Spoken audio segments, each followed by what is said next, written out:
This was the biggest lesson flying IFR across Canada in the winter. I think this was you coming face to face with real world IFR flying, getting out of the scope of training.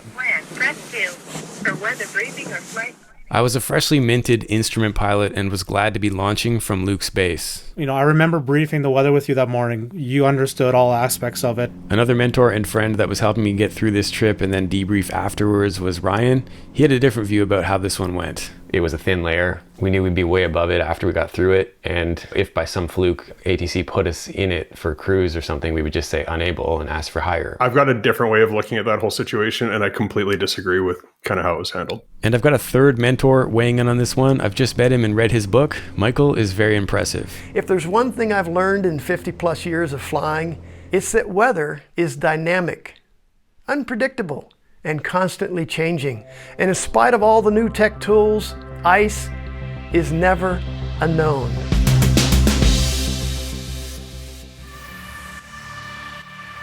This episode covers our most challenging departure on our cross-country flight to pick up Blake's new to him 1971 Cherokee 6. Putting this one together, it's clear it's going to be an interesting discussion about what is known icing and the threats associated with that, with flying single-engine IFR and a non-FICI aircraft. So definitely please share your thoughts on this in the comments. But I'm definitely going to enjoy a beverage tonight if we decide we're staying all day tomorrow, which I think we're doing. Yeah, I want to. Plan out Friday. He has a hot tub, right? Yeah. Yeah, you've earned it. Couple drinks, hot tub, and then tomorrow get you doing some tailwheeling. All right, well, should we get you sat in here? So that was good times. Blake got his first tailwheel lesson during the down day in Winnipeg, but as expected, the departure morning, we were facing winter IFR conditions and all the threats that go along with that. These guys offered differing insights while we debriefed this challenging go, no-go decision. I started by talking to Luke after getting home. What I really wanted to have that conversation with you was about departing out of Steinbeck.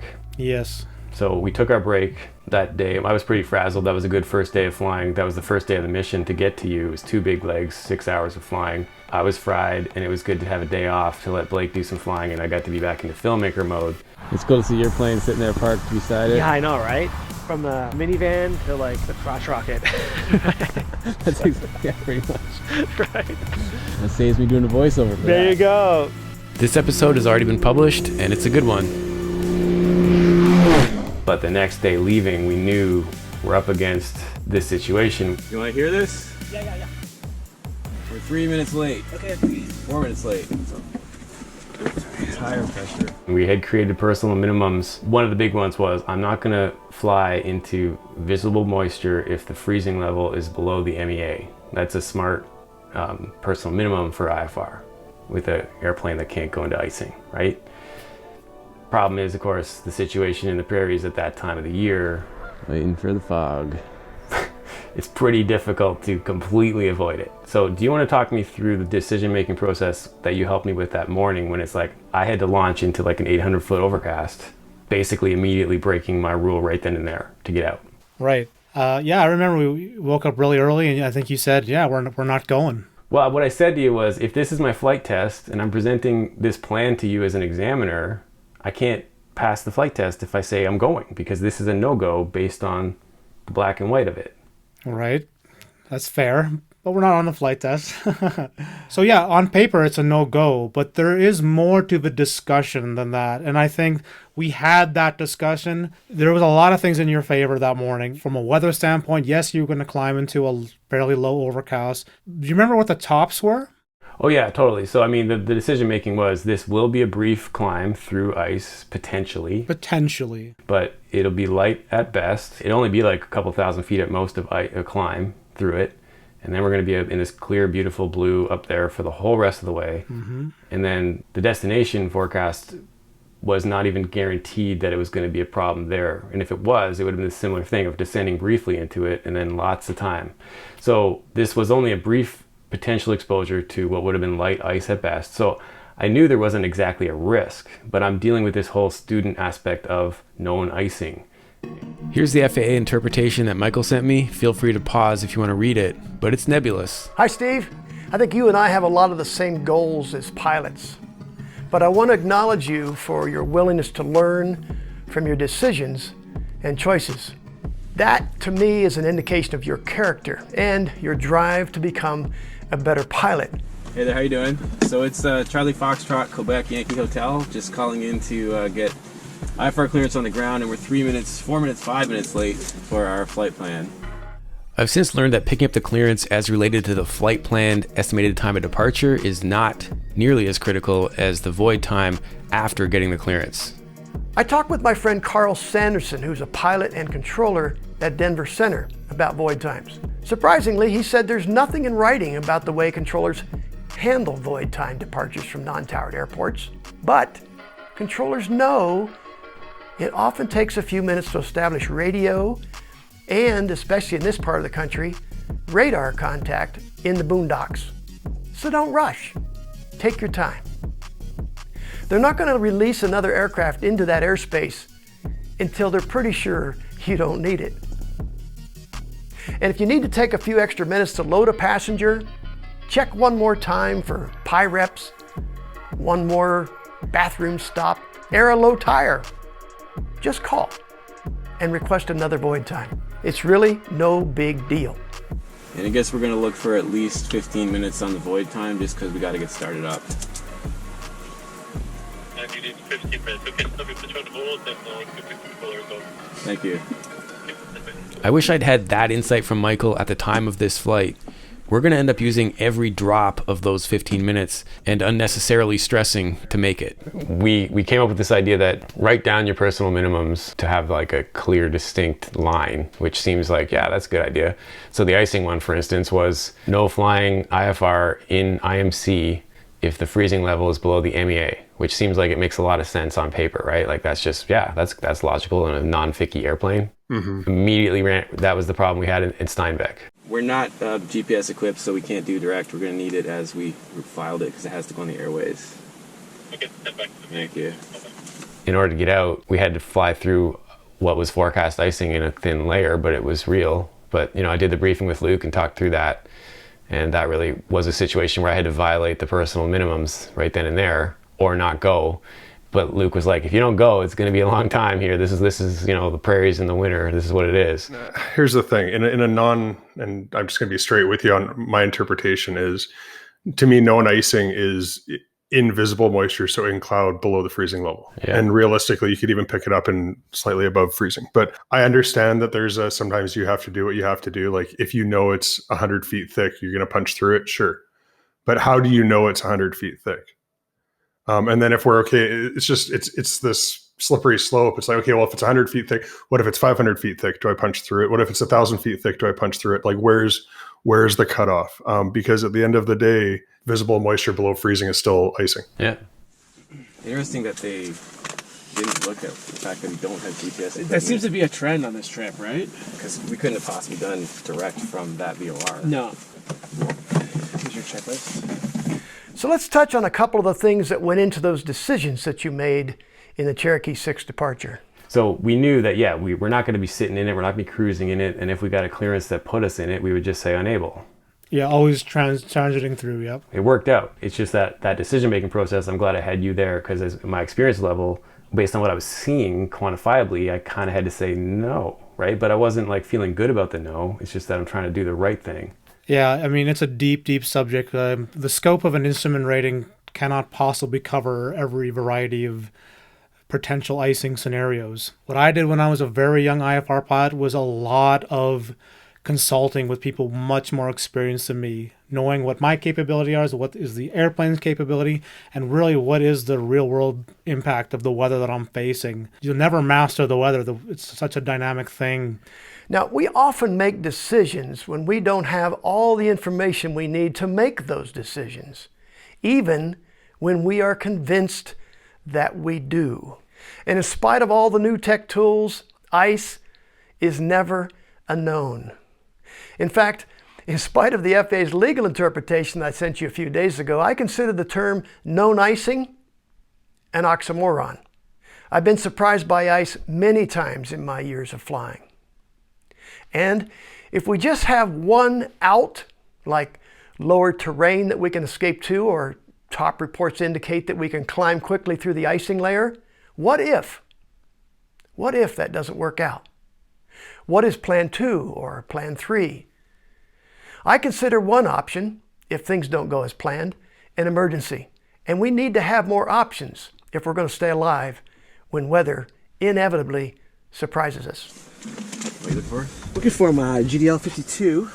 Blake was an adopter of SiriusXM Aviation way before I was, and watching it work on this trip really sold me, and I'm proud to be working with them now. I do not fly airplanes like this without that information, and in the RV-14 that I fly, it's built into the panel. I've tested the satellite data against ADS-B weather, and it's definitely superior. In the terms of icing specifically, you get access to airmets, freezing levels, and there's a thing called the Icing Now cast, which I haven't used yet. I'll give you that if you want to wake that up and start it. Yeah. We're also flying with the InReach PLB because this trip involves a lot of remote terrain. Ironically, you weren't there in the morning, but what happened was we got there, we drove there, it was low and fog, and it was like, oh, it was slowly getting to the point of acceptable, but man, it was close. I'm getting the airplane ready and we're getting ready to go, and then Blake notices one of the tires seems low, and I'm picking up the clearance on the phone, and we have a void time, and it's starting to get tight. That's all happening, right? I'm trying to manage the flight from a clearance perspective, and then we got this potential maintenance issue, and we got to go to catch this void time, and we ended up like getting airborne and getting it just in time. But we showed up within like a minute on the frequency because we had to launch out of there. Air prop.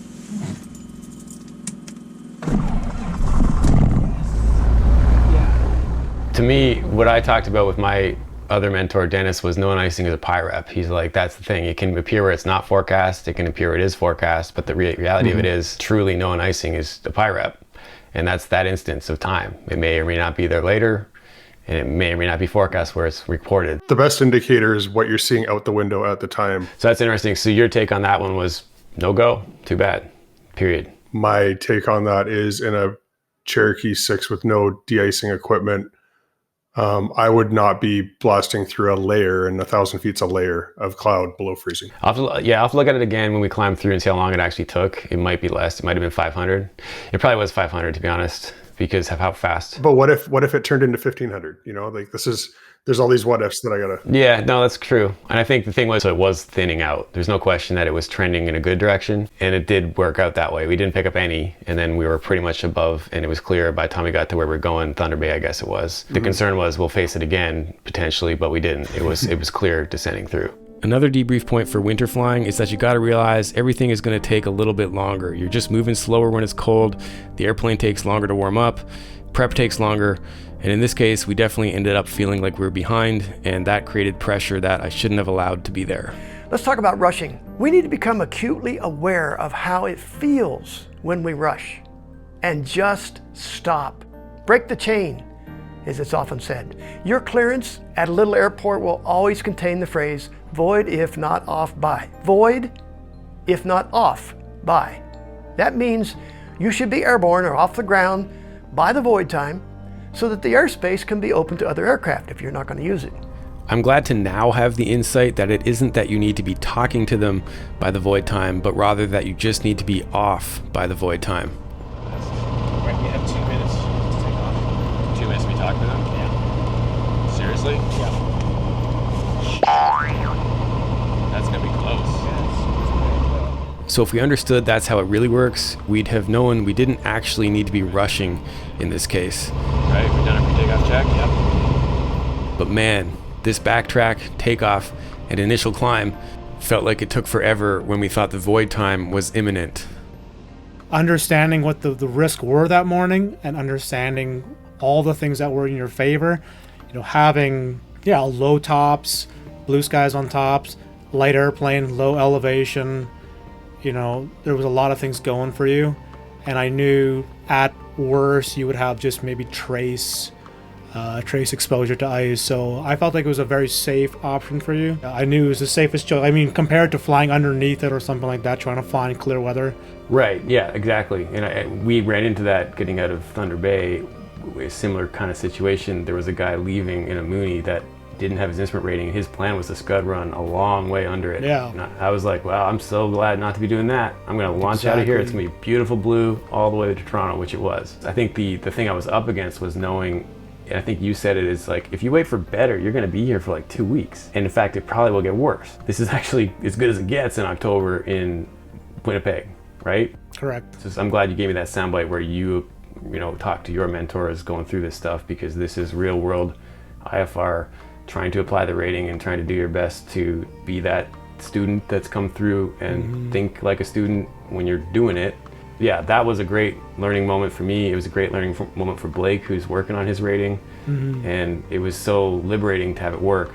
That was all really good application of the training. So it was pretty cool that worked the way it did, because if it had been like easy, then that's not learning, right? Exactly. To get better, you want to find those limits and step up to them, and then decide to take one step into them. And you got to always, that's flying, right? You got to find that uncomfortable place and face it.